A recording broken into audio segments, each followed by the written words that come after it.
we're going to talk about this secondary of Syracuse football because there's one guy who we talked about yesterday on the show that they really have to keep their eye on, and that is wide receiver Skyler Bell. Let's face it, this is probably a player that Syracuse football throughout the game is going to have to double cover.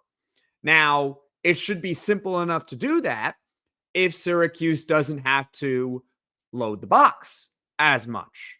If they don't have to load the box, well, now you have more players in the secondary.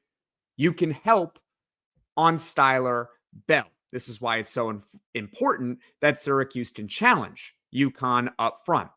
But in case you need a refresher on Skyler Bell, since we talked about him on yesterday's show, that's okay if you missed it. Last year, 50 catches for 860 yards and 5 touchdowns. That includes a 10-catch, 113-yard performance against Syracuse.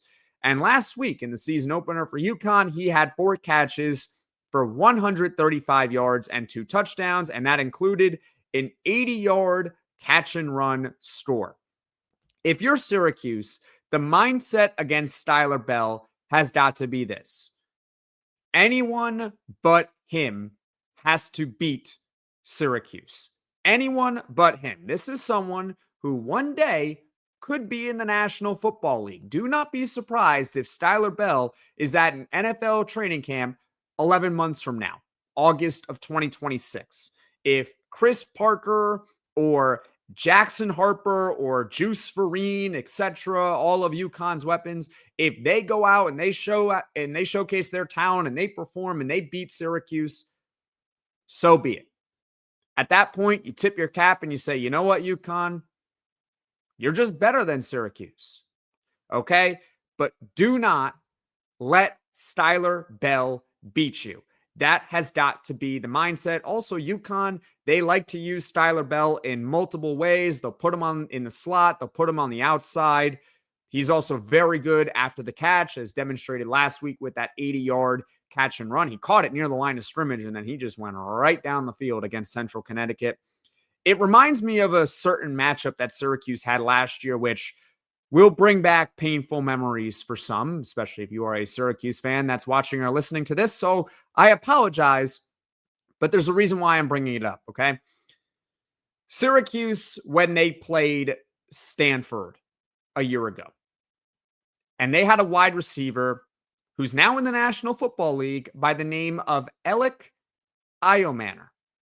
And I remember going into that game, and we all knew it, that is the one guy on the outside for them that can really beat Syracuse. Everyone else, yeah, they're Division I football players, sure, but Syracuse is better everywhere else except for maybe Alec Iomanner. That's the one guy that Syracuse has to concentrate its focus on. They need to double cover him throughout the game.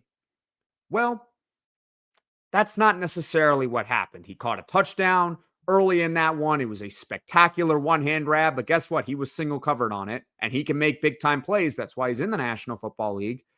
And then, of course, the mind-boggling play, 4th and 9 late in the game.